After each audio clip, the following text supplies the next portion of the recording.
दिव्यदृष्टी दिव्यांग संशोधन व विकास संस्था अहिल्यानगर या नावाची आमची जी संस्था आहे की आमच्या सर्व मित्रांनी आम्ही मिळून स्थापन केलेली आहे।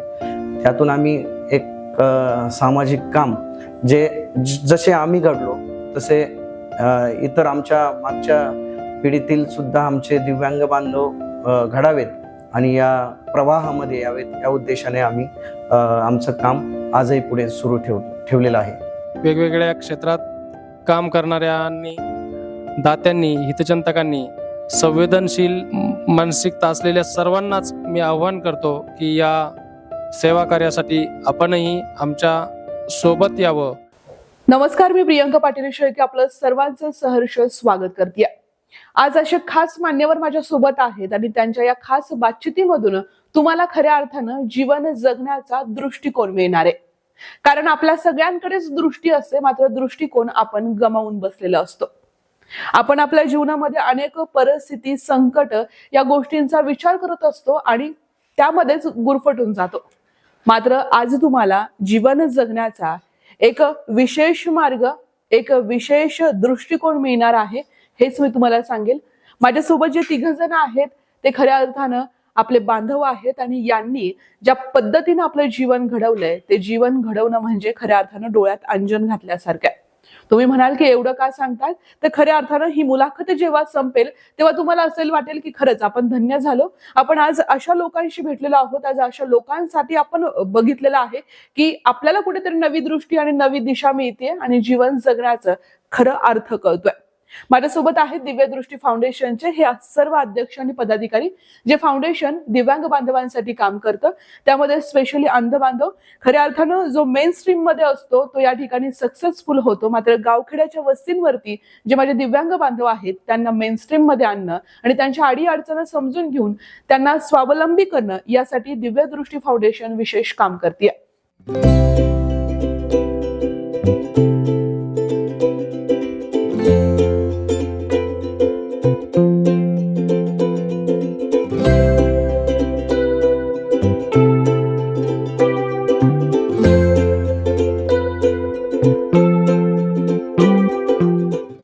त्याचे अध्यक्ष कृष्णा तवले सर माझ्या सोबत आहेत। कृष्णा सर, आपलं खूप खूप स्वागत आहे। सगळ्यात आधी मला तुमचं इंट्रोडक्शन हवंय, मला आणि माझ्या प्रेक्षकांना देखील थोडक्यात काय माहिती सांगाल स्वतःबद्दल? नमस्कार, मी कृष्णा तवले, मुक्काम पोस्ट जेऊर, तालुका जिल्हा अहमदनगर येथील रहिवासी आहे आणि सध्या मी बँक ऑफ बडोदामध्ये असिस्टंट मॅनेजर या पोस्टवर काम करतो। मी स्वतः पूर्ण दृष्टीहीन आहे, परंतु तंत्रज्ञानाच्या मदतीने मी माझ्या कामाची जबाबदारी ही सक्षमपणे पेलवू शकतो आणि गरीब परिस्थितीतून शिक्षण घेऊन आम्ही सर्व मित्रांनी दिव्यदृष्टी दिव्यांग विकास व संशोधन संस्था अहिल्यानगर या संस्थेची स्थापना केली आणि त्याचा अध्यक्ष म्हणून काम मी सध्या पाहत आहे। सर, तुमचं नोकरीचं ठिकाण कुठे आहे आणि काय म्हणून नोकरी करताय? माझी पोस्टिंग सध्या बँक ऑफ बडोदामध्ये ॲज अ असिस्टंट मॅनेजर आहे, पुणे या ठिकाणी माझी पोस्टिंग सध्याची आहे। आपल्यासोबत दुसरे एक मान्यवर आहेत ते म्हणजे सुनील बास्कर सर। सुनील सर, काय सांगाल तुमच्याबद्दलची माहिती आणि सध्या कुठे नोकरी करताय आणि कसं जीवन चालू आहे? नमस्कार, मी सुनील बाचकर, राहुरी तालुक्यातील मुळा धरणच्या बॅकवॉटरला वावरत जांभळी हे माझं छोटंसं खेडेगाव आहे आणि मी सोलापूर महानगरपालिकेमध्ये सिनियर क्लर्क म्हणून काम करतो। 2019 मध्ये आमचं जेव्हा शिक्षण पूर्ण झालं आणि आमचे कृष्णा सर असतील, निलेश शिंदे सर असतील, आम्हाला जेव्हा नोकऱ्या मिळाल्या आणि आम्ही सेटल झालो, तर आम्ही आमच्या इतर दिव्यांग बांधवांसाठी दिव्यदृष्टी नावाची संस्था 29 मे 2019 रोजी सुरू केली आणि आतापर्यंत आम्ही सातत्याने त्यामध्ये काम करत आहोत। माझ्यासोबत तिसरे पाहुणे आहेत निलेश शिंदे सर, ज्यांची खास ओळख आहे, ज्यांना गायक म्हणून बऱ्याचदा पाहिलेलं आहे आणि सगळेच ज्यांना ओळखतात। निलेश सर, सध्या काय चालू आहे तुमचं आणि काय सांगाल, कुठे नोकरी करताय आणि कशा पद्धतीने दिव्य दृष्टीचं काम सुरू आहे? नमस्कार, मी माझं प्राथमिक शिक्षण एका ग्रामीण भागामध्ये झालं। माझं गाव पाथर्डी तालुक्यात मांडवे, तिसगावजवळ माझं गाव आहे। करंजी येथे माझं प्राथमिक शिक्षण झालं, त्याचबरोबर माध्यमिक सुद्धा करंजीला झालं। त्यानंतर मी कॉलेजसाठी New Arts and Commerce Science College Ahmednagar या ठिकाणी माझं ग्रॅज्युएशन आणि पोस्ट ग्रॅज्युएशन झालं. आणि त्यानंतर मी स्पर्धा परीक्षेच्या माध्यमातून आज bank of India Savedi branch या ठिकाणी मी स्केल 1 ऑफिसर म्हणून काम करतोय. आणि सामाजिक बांधिलकी म्हणून आम्ही जपत आलेलो आहोत. तर दिव्यांग संशोधन व विकास संस्था अहिल्यानगर या नावाची आमची जी संस्था आहे की आमच्या सर्व मित्रांनी आम्ही मिळून स्थापन केलेली आहे. त्यातून आम्ही एक सामाजिक काम जसे आम्ही घडलो तसे इतर आमच्या मागच्या पिढीतील सुद्धा आमचे दिव्यांग बांधव घडावेत आणि या प्रवाहामध्ये यावेत या उद्देशाने आम्ही आमचं काम आजही पुढे सुरू ठेवलेलं आहे. सुनील सर, मी तुमच्याकडे येईल. सध्या दिव्यदृष्टी फाउंडेशनची कामं कुठली प्रगती पथावरती सुरू आहेत त्याचा जर आम्हाला आढावा घ्यायचा आहे. नक्कीच मॅडम. दिव्यदृष्टी संस्थेची जी कामं चालू आहेत त्याबद्दल मी आपणास सांगेलच, परंतु त्या अगोदर मला हे सांगायला आवडेल की दिव्यदृष्टी संस्था स्थापन करायचं हे आमच्या एका रात्रीत असं काही ठरलेलं नव्हतं. आम्ही जेव्हा कॉलेजमध्ये शिक्षण घेत होतो तेव्हा शिक्षण घेत असताना आम्हाला वेगवेगळ्या अडीअडचणींना सामोरं जावं लागत होतं. कृष्णा सर मगाशी बोलल्याप्रमाणे 21 दिवसाचं ट्रेनिंग घेण्यासाठी तेव्हा आम्ही मुंबईला गेलो होतो. त्यानंतर आम्ही स्वतः कम्प्युटरमध्ये एक्सप्लोअर केलं, वेगवेगळे कोर्सेस केले, स्पर्धा परीक्षा यांचं मार्गदर्शन पुणे मुंबई अशा ठिकाणी जाऊन घेतलं. आणि मग शिक्षण झाल्याच्या नंतर जेव्हा आम्हाला नोकऱ्या मिळाल्या तेव्हा इतर जे आमचे अंध दिव्यांग बांधव शिक्षण घेत होते त्यांना ज्या अडीअडचणी येत होत्या, मग त्यांच्या अडीअडचणींच्या समस्यांचं निराकरण आम्ही आमच्या पातळीवर करत होतो. परंतु आमच्या असं लक्षात आलं की आपण इंडिव्हिज्युअली हे काम अतिशय मर्यादित स्वरूपात करू शकतो. जर आपण एखादी संस्था सुरू केली तर संस्थेच्या माध्यमातून अनेक सारे या संस्थेला सेवा कार्याला मदत करणारे हात आपल्याला जोडतील, काम करणारे स्वयंसेवक जोडतील आणि त्या माध्यमातून संस्थेचं काम अतिशय वेगाने पुढे जाईल. म्हणून दिव्यदृष्टी दिव्यांग विकास व संशोधन संस्था नावाची संस्था आम्ही स्थापन केली. या संस्थेच्या सेवा समितीमध्ये आम्ही एकूण 9 पदाधिकारी आहोत आणि आम्ही सगळे अंध आहोत. म्हणजे दिव्यदृष्टी ही संस्था अंधांसाठी चालवलेली आहे आणि अतिशय उत्कृष्ट पद्धतीने आमचं काम चालू आहे. विद्यार्थ्यांच्या किंवा अपंगांच्या ज्या अडीअडचणी असतील त्या अडचणी लक्षात घेऊन, त्यांच्या गरजा लक्षात घेऊनच आम्ही एक काम करायला सुरुवात केली आहे. सर्वात महत्त्वाचं आमच्या हे लक्षात आलं की या अहिल्यानगर जिल्ह्यामध्ये अंधांची खूप मोठी प्रचंड अशी लोकसंख्या आहे आणि येथे खूप साऱ्या समस्या आहेत. म्हणून आम्ही शिक्षण या गोष्टीवर सर्वप्रथम फोकस केलं. संस्थेची स्थापना 2019 मध्ये झाल्याच्या नंतर 2020 आणि 21ला कोविडचे थैमान संपूर्ण जगभरात होते. तेव्हा सर्व दिव्यांग बांधव हे त्यांच्या घरामध्ये होते. त्यांचा अभ्यास त्यांना करता येणं अशक्य होतं. मग अशा वेळी आमच्या सर्व अंध बांधवांनी, आमच्या कमिटीने ठरवलं की प्रत्येक दिव्यांग बांधवाला त्याच्या घरामध्ये शिक्षण उपलब्ध झालं पाहिजे. म्हणून आम्ही सगळे पोस्ट होल्डर असल्यामुळे आणि नुकतंच आम्हालाही नोकऱ्या लागलेल्या असल्यामुळे आमचा अभ्यास प्रत्येकाचा ज्या त्या विषयाचा होताच. त्यामुळे गणित असेल, बुद्धिमत्ता असेल, इंग्लिश, मराठी व्याकरण, इतर जनरल स्टडीजचे विषय आहेत, हे सर्व मी असेल, आमचे कृष्णा सर असतील, निलेश सर असतील, आमच्या संस्थेचे सचिव धवनजी उमरडकर सर असतील, आम्हीच अमोल सर असतील, आमचे अमोल चव्हाण सर, आम्हीच सर्वांनी ऑनलाईन क्लासेस सुरू केले. जवळपास 350 विद्यार्थ्यांची आम्ही दर 8 दिवसाला शिकवायचो आणि दर 8 दिवसाला त्यांची टेस्ट घ्यायचो. अशा पद्धतीने नंतरच्या काळात अनेक विद्यार्थ्यांना त्या गोष्टीचा फायदा झाला आणि खूप सारे दिव्यांग बांधव आमचे यातून नोकरीला लागलेले आहेत की ज्यांचा डेटा आजही आमच्याकडे उपलब्ध आहे. यानंतर आम्ही प्रत्येक दिवाळी ही सर्वांची गोड व्हावी, दीपावलीची धामधूम आपल्याकडे कशी असते आपल्या सर्वांना माहीतच आहे. तर जे बेरोजगार अंध दिव्यांग आहेत, गरीब आहेत आणि घरामध्ये दोन्ही पती पत्नी दिव्यांग आहेत, अशा दिव्यांगांना दीपावलीचा किराणा, मिठाई वाटप आम्ही मार्केट यार्डच्या पळपळवाळ असोसिएशनच्या माध्यमातून करत असतो. त्यांचं दरवर्षी ते आम्हाला 100 लोकांना किराणा किट वाटपासाठी मदत करत असतात. इतरही लोक या कार्यासाठी मदत करत असतात. नंतर आपण दिव्यांगांना काही ना काहीतरी लाभ मिळवून देण्यासाठी अनेक दात्यांना, हितचिंतकांना भेटत असतो, परंतु आपणही समाजाचं काहीतरी देणं लागतो. म्हणून आमच्या निलेश शिंदे सरांच्या कल्पनेतून साकारलेली संकल्पना की आपण रक्तदान करूया, म्हणून आम्ही रक्तदानाचा संकल्प केला आणि आता 5 वर्षामध्ये जवळपास 200 ते 250 बॉटल्स आम्ही नगरमधील रक्तपेढ्यांना दिलेले आहेत. या बदल्यामध्ये आमच्या अंध बांधवांचे कुणी नातेवाईक असतील किंवा अंध बांधव असतील, अपंग असतील, तर त्यांना कोणाला जर रक्त पाहिजे असेल तर ते रक्त या पतपेढ्या मोफत उपलब्ध करून देतात. हाही त्या पाठीमागचा एक दृष्टिकोन आम्ही ठेवला होता. यानंतर रीडर व रायटर क्लब असेल, विद्यार्थ्यांच्या परीक्षा सुरू असतात किंवा त्यांना लेखनिक हवा असतो त्यावेळेस, किंवा काही मासिक असतात योजना लोकराज्य, हे वाचून घेण्यासाठी रीडर लागतात. तर अशा वेळी हे रीडर रायटर कुठून उपलब्ध करायचे, तर तो सुद्धा आम्ही एक रीडर रायटर क्लब हा उभारलेला आहे.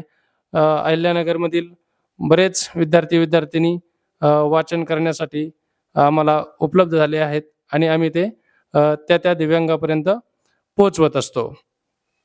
ऑनलाईन स्पर्धा परीक्षा मार्गदर्शन केंद्र हा तर आमचा खूप महत्त्वाचा विषय आहे.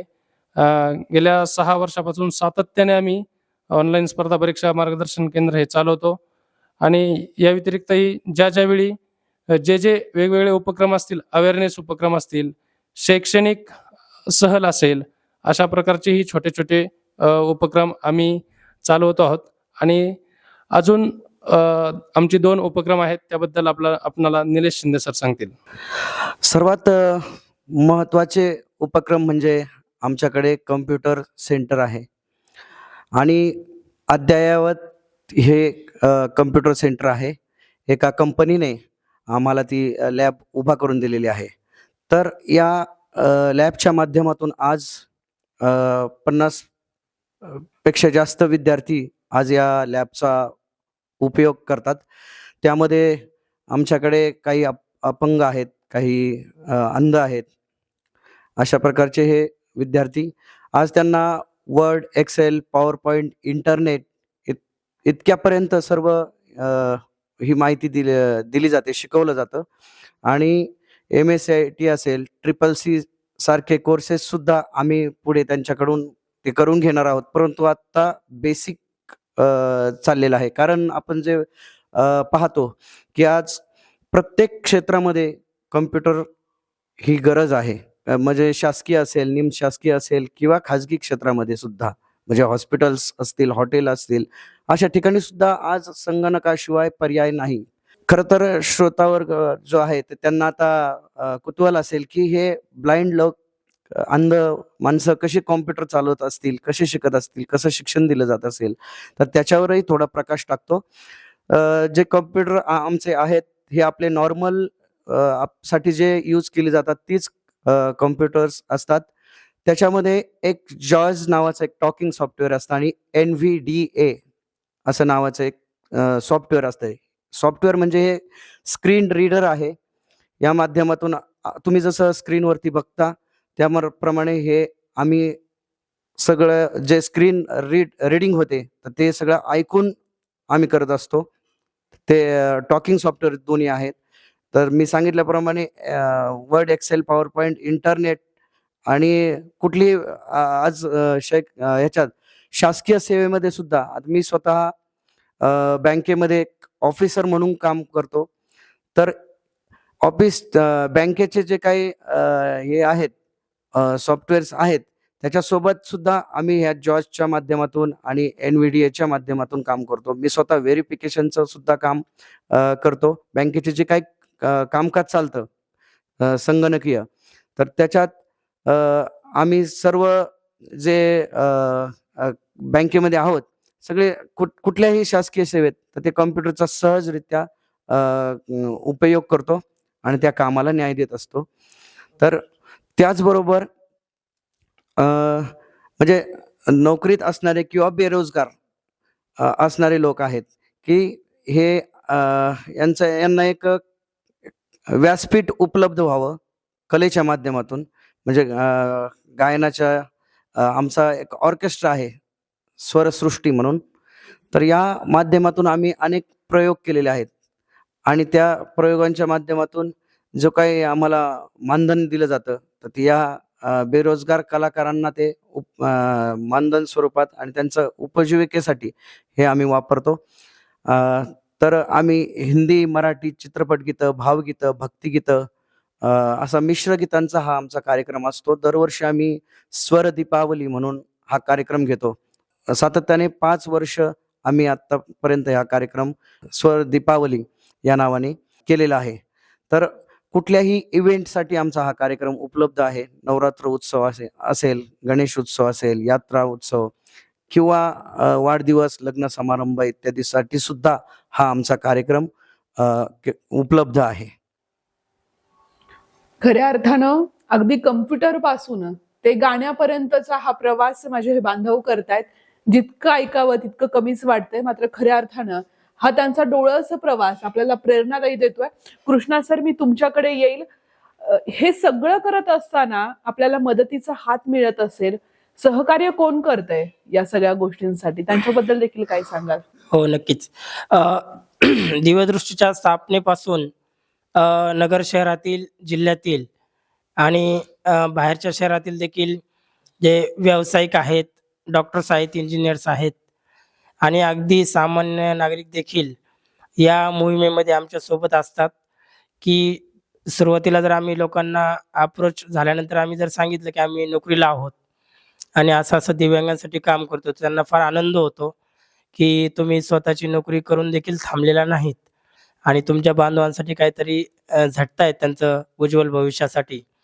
त्यामुळे आम्हाला सर्व लोक मदत करतात आणि अगदी आर्थिक स्वरूपाची तर करतातच, परंतु एक मॉरल सपोर्ट देखील आम्हाला समाजामधून फार मिळतो आणि तो समाजातील वेगवेगळ्या स्तरांमधून प्रतिसाद आम्हाला मिळत आहे. आणि समाजाच्या सहभागाशिवाय सामाजिक काम हे पुढे जाऊ शकत नाही. दिव्यदृष्टीतच काय, परंतु कुठल्याही सामाजिक संस्थेला आर्थिक, मानसिक बळ हे समाजातून मिळावं लागतं आणि नगर शहराचा इतिहास किंवा नगर शहराचा जो अनुभव दिव्यदृष्टी संस्थेमार्फत आम्ही घेत आहोत, तो अतिशय छान प्रतिसाद आम्हाला मिळतोय. आणि इथून पुढेचे आमचे जे भविष्यातील प्रकल्प आहेत, त्यासाठी देखील लोक आम्हाला आवर्जून सांगत असतात की तुम्हाला जर काही गरज असेल तर नक्की आम्हाला सांगा, आम्ही तुम्हाला मदत करण्यासाठी सदैव तत्पर आहोत. हा एक नगर शहराचं एक भूषण असतं किंवा अभिमान मला सांगावा वाटतो की या ठिकाणी इतके सामाजिक बांधिलकी जपणारे लोक आज समाजामध्ये देखील आहेत आणि त्यामुळेच या सामाजिक संस्था किंवा आम्ही दिव्यदृष्टीमार्फत जे काम करतो आहोत ते योग्य आणि गरजू लोकांपर्यंत पोहोचवण्यासाठी यशस्वी होत आहोत. कृष्णा सर, समाजातून जे दानशूर आहेत, जे समाजासाठी काहीतरी देणं लागतं, त्यांची मदतीचा हात मिळत आहेत. मात्र दिव्यांग जो विभाग आहे त्याकडनं शासकीय अनेक योजना आहेत, त्या तुमच्यापर्यंत, बांधवांपर्यंत पोहोचतायत का? ते मिळण्यासाठी सहकार्य होते का? त्याबद्दल देखील काय सांगाल? निश्चितच पूर्वीच्या तुलनेत विद्यमान स्थितीमध्ये शासनाच्या विविध योजना दिव्यांगांसाठी आहेत. त्याच्यामध्ये संजय गांधी निराधार योजनेचं जे मानधन आहे हे दिव्यांगांना मिळतं. त्याचप्रमाणे बस भाड्यामध्ये सवलत मिळते आणि शासकीय नोकरीमध्ये आरक्षण आहे. ह्या सगळ्या गोष्टी वेगवेगळ्या स्कीम वेगवेगळ्या स्किल डेव्हलपमेंटमध्ये आहेत किंवा कर्जाच्या पण योजना जिल्हा परिषद आणि शासनाच्या आहेत. परंतु याच्यामध्ये काय होतं की बोगस अपंग प्रवर्ग हा जो मिक्स झालेला आहे की बोगस अपंग प्रमाणपत्रामुळे जे बेनिफिट जास्तीत जास्त बोगस अपंगांना मिळत असल्याने जे खरे आणि गरजू लाभार्थी आहेत हे याच्यापासून वंचित राहत आहेत. किंवा खेडेगावातील ज्या लोकांचा संपर्क शहराशी नाही किंवा बऱ्याच ठिकाणी आपल्याला ओळखी पाळखीचं गणित दिसतं, तर त्यामुळे जे खरे गरजू दिव्यांग आहेत ते थोडेसे दुर्लक्षित राहतात किंवा ज्या शासनाच्या योजना आहेत या फार उशिरा मिळतात, दिव्यांगांपर्यंत उशिरा पोहोचतात आणि त्याच्यामुळे त्यांचं व्यक्तिमत्व किंवा त्यांचं आयुष्य सुधारायला वेळ कमी असतो किंवा ती वेळ निघून गेलेली असते आणि त्याच्यानंतर पश्चाताप करण्याशिवाय काही राहत नाही. म्हणून दिव्यदृष्टीसारख्या की अशा सामाजिक संस्था पुढे येऊन त्यांना वेळेत मदत करून शासनाची मदत मिळते, परंतु ती त्यांना पुरेपूर ठरत नाही. फार तुटपुंजी अशी मदत आणि हे अवेळी किंवा त्याचा काही निश्चित असा कालावधी नसल्यामुळे ते मिळवताना येणाऱ्या अडचणी देखील भरपूर आहेत. या सर्व गोष्टींचा विचार करता आणि लोकसंख्येचा आणि शासनाच्या निधीचा विचार करता याच्यामध्ये भरपूर तफावत आहे आणि गरजू दिव्यांग, काही दिव्यांग असे आहेत की जे शासकीय योजना घेण्यासाठी शासकीय कार्यालयापर्यंत पोहोचू शकत नाहीत, तर त्यांना त्या तळागाळातील दिव्यांगांना उपलब्ध होत नाहीत. आम्ही संस्थेच्या मदतीने अशा तळागाळातील लोकांशी संपर्क साधून त्यांना समाजाच्या मुख्य प्रवाहामध्ये आणून त्यांना या योजनांची माहिती करून लाभ मिळवून तर देतोच आहोत, परंतु त्याच प्रमाणे त्यांचं आयुष्य किंवा भविष्य कसं उज्ज्वल होईल या दृष्टीने देखील आम्ही त्यांचं काउन्सिलिंग, एज्युकेशन या सर्व गोष्टी याच्या माध्यमातून करत आहोत. नक्कीच खऱ्या अर्थानं की ज्या गोष्टी आपल्याला माहीत नसतील त्या गोष्टी देखील आता या ठिकाणी लक्षात येत आहेत. शासकीय योजनांचं काही ज्या गोष्टी आहेत, जी उदासीनता आहे, उदासीनताच म्हणावी लागणार आहे, कारण की बऱ्याचदा दिव्यांगांचा जो निधी आहे तो इतरत्र वापरला जातो किंवा तो त्यांना त्यांच्या झोळीमध्ये दिला जात नाही. अशा अनेक घटना घडतात. कृष्णा सर, मला दिव्य दृष्टीचं जे काही व्हिजन आहे, कारण की अंध बांधवांनीच अंध बांधवांसाठी चालवलेली ही संस्था आहे. खऱ्या अर्थानं आपण समाजासाठी काहीतरी देणं लागतो, समाजाची काहीतरी परतफेड करणं ही भावना प्रत्येकामध्ये असते, मात्र ती इम्प्लिमेंट होत नाही. मात्र तुम्ही हे खूप मोठं काम करताय. हे मोठं काम खऱ्या अर्थानं करत असताना आता पुढे काय तुमच्या डोक्यात विजन आहेत, काय स्वप्न घेऊन हे दिव्यदृष्टी चालू आहे? नक्कीच मला सांगायला आनंद होईल की दिव्यदृष्टी संस्था ही शिक्षण, प्रशिक्षण, पुनर्वसन, संशोधन आणि विकास या 4 पिलरवरती काम करते आहे.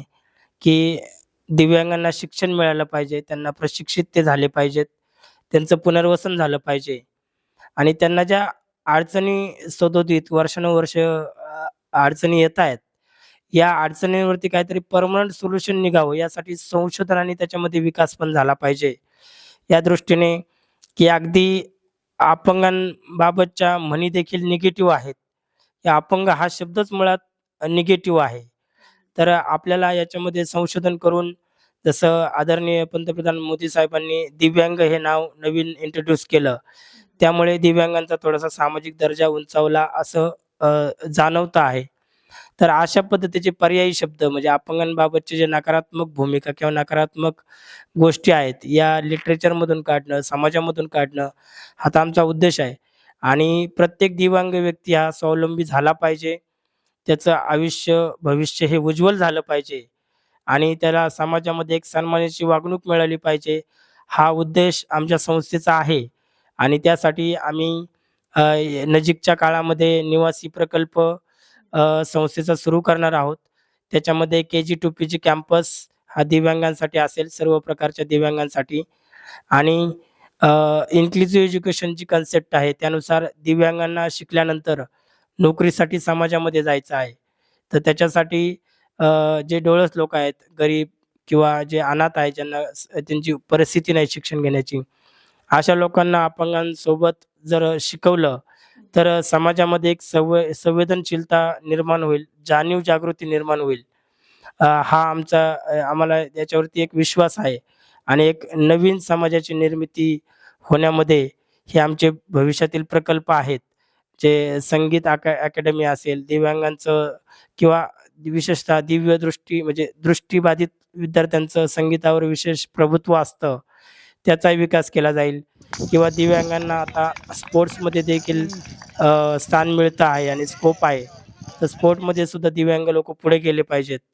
तर या पद्धतीने आम्ही स्पोर्ट्स अकॅडमी, म्युझिक अकॅडमी, शासकीय नोकरीमध्ये आरक्षण भरण्यासाठी स्पर्धा परीक्षा मार्गदर्शन केंद्र आणि ज्या दिव्यांगांना या सर्वांमधून निघून रोजगार पाहिजे आहे, ज्यांचं शिक्षण नाही किंवा जे अडाणी आहेत त्यांचंही पुनर्वसन होणं गरजेचं आहे. त्यासाठी आम्ही रोजगार व कौशल्य विकास केंद्र देखील नजीकच्या काळामध्ये सुरू करणार आहोत.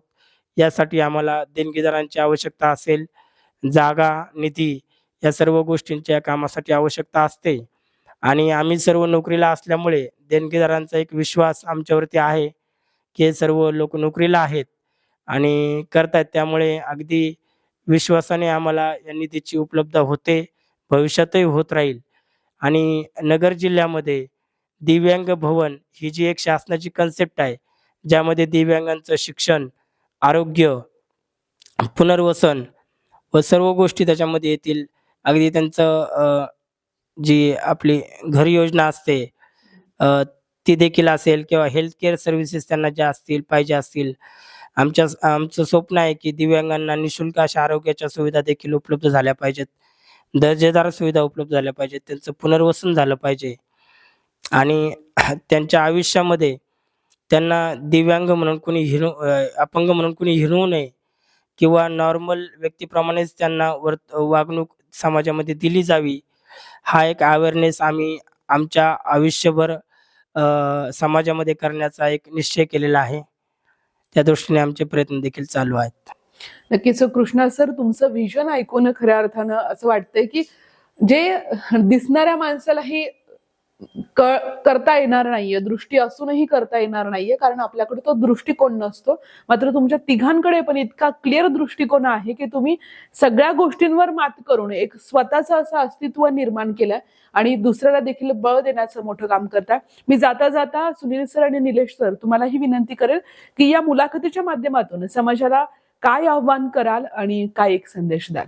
हे जे आमचं सेवा कार्य चालू आहे दिव्यांग सक्षमीकरण केंद्राचं, तर हे दिव्यांग सक्षमीकरणासाठी अनेक नागरिकांनी, वेगवेगळ्या क्षेत्रात काम करणाऱ्यांनी, दात्यांनी, हितचिंतकांनी, संवेदनशील मानसिकता असलेल्या सर्वांनाच मी आव्हान करतो की या सेवा कार्यासाठी आपणही आमच्या सोबत यावं.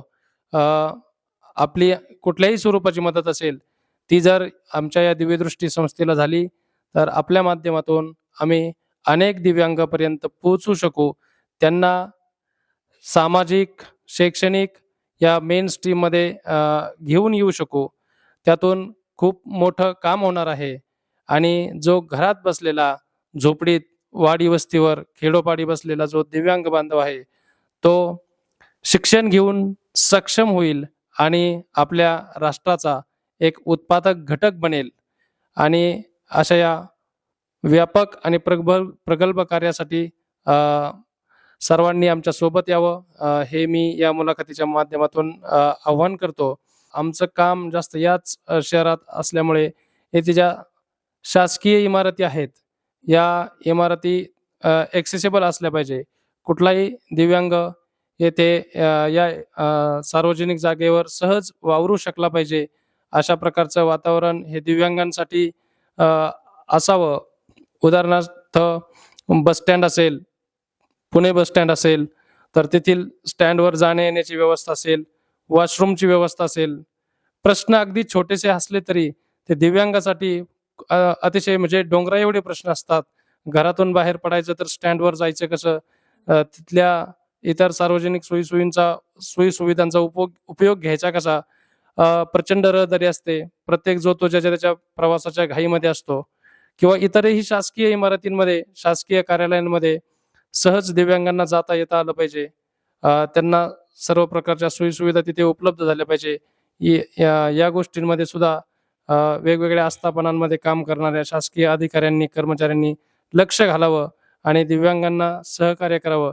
एकूणच सर्वच नागरिकांनी, सर्वच गरजूंना, तो दिव्यांग असू द्या नाहीतर सामान्य माणूस असू द्या, गरजूंना मदत व्हावी. एकमेकांना सहाय्य करू, अवघे धरू सुपंथ, एवढंच मी या मुलाखतीच्या माध्यमातून म्हणेल. निलेश सर, मी तुमच्याकडे येईल. तुम्ही काय एक भावना काय व्यक्त कराल आणि काय एक संदेश द्याल समाजाला? नक्कीच. आत्ताच माझ्या मित्राने सुनील सरांनी या बऱ्याच गोष्टींवरती प्रकाश टाकलेला आहेच. परंतु मी आपल्या सर्व नागरिकांना एकच आव्हान करेल की एकच ध्यास, दिव्यांगांचा विकास. कारण प्रत्येकाने ही गोष्ट मनाशी बाळगली पाहिजे की मी नाही तर कोण, आज नाही तर कधी. असं जर आपल्या मनालाच आपण विचारलं तर जेव्हा समस्या येतात, समस्यांवरती समस्या आल्या की प्रश्न समोर येतात आणि त्या प्रश्नांवरती आपण जर मार्ग काढत गेलो तर दिव्यांग हा सुदृढ झाल्याशिवाय राहणार नाही. आमच्या परीने त्यात आपल्या गावाचं, जिल्ह्याचं, राज्याचं आणि देशाचं सक्षमीकरण या दिव्यांगांच्या बाबतचं नक्कीच आम्ही कामाच्या माध्यमातून आमचं योगदान, दिव्यदृष्टीचं योगदान सदैव कायम राहील अशी मी आपणास खात्री देतो. आता आपल्या एवढ्या सगळ्या गप्पा झालेल्या आहेत, हे सगळा प्रवास आपण ऐकलेला आहे. प्रेक्षकांनाही एक इच्छा होत असेल की आपल्याला देखील या ठिकाणी मदत करायची आहे, आपल्याला देखील खारीचा वाटा उचलायचा आहे, कुठल्या ना कुठल्या परीनं दिव्य दृष्टीशी जोडलं जायचं आहे. कृष्णा सर, मी विनंती करेल तुम्हाला की माझ्या प्रेक्षकांना जर तुमच्याशी जोडलं जायचं असेल तर कुठल्या माध्यमातून ते तुम्हाला मदत करू शकतात, त्यासाठी तुम्ही आम्हाला काय आव्हान कराल? येस, नक्कीच मॅडम. आमचं मार्केट यार्ड कृषी उत्पन्न बाजार समिती येथील हरित क्रांती बिल्डिंग येथे दिव्यदृष्टी सक्षमीकरण केंद्र नावाने एक कार्यालय आहे. या ठिकाणी आपण भेट देऊ शकता 10 ते 5 या वेळेमध्ये कधीही. त्याचप्रमाणे आमचं इंस्टाग्रामला देखील अकाउंट आहे, फेसबुकला सुद्धा दिव्यदृष्टीचं पेज आहे. त्यावरती आपण लाईक करून संस्थेशी संपर्क करू शकता. त्याचप्रमाणे कार्यालयामध्ये देखील संपर्क करून आपली आर्थिक किंवा वस्तू स्वरूपाची कुठल्याही प्रकारची जी मदत असेल किंवा श्रमदान असेल किंवा मदत असेल किंवा मॉरल सपोर्ट असेल, हा आपण निश्चितपणे देऊ शकता आणि त्यासाठी आमचे कार्यालय आपली वाट पाहत आहे. मी कृष्णा तवले, अध्यक्ष दिव्यदृष्टी संस्था अहिल्यानगर. माझा संपर्क क्रमांक देतो 98 50 88 59 46. या नंबरवरती देखील आपण संपर्क केलात तर आपल्याला योग्य ते मार्गदर्शन संस्थेच्या सेवा कार्यामध्ये सहभागी होण्यासाठी केले जाईल. खऱ्या अर्थानं या ठिकाणी ही चर्चा थांबू नये असं वाटतंय, कारण की वेगवेगळ्या गोष्टींची जी क्रिएटिव्हिटी आहे, ज्या गोष्टी समाजासाठी करायच्या आहेत, त्या वेगवेगळ्या गोष्टींची माहिती इथून मिळतीये. दिव्यदृष्टी फाउंडेशनला तुम्हाला देखील जोडलं जायचं असेल तर त्यांच्या इंस्टाग्रामचं अकाउंट असेल, त्यासोबतच मार्केट यार्ड येथील त्यांचं जे ऑफिस आहे त्या ऑफिसला देखील तुम्ही भेट देऊ शकता आणि त्यांच्या सर्व उपक्रमांची माहिती तुमच्या डोळ्यांनी पाहू शकता आणि जाणून घेऊ शकता की कशा पद्धतीनं हे काम चालू आहे. आगामी काळामध्ये तुमचे जे प्रोजेक्ट आहेत, जे उपक्रम आहेत, ते खऱ्या अर्थानं सर्व समाजाला एकत्र घेऊन यशस्वी व्हावं, याच मी तुम्हाला सदिच्छा देते.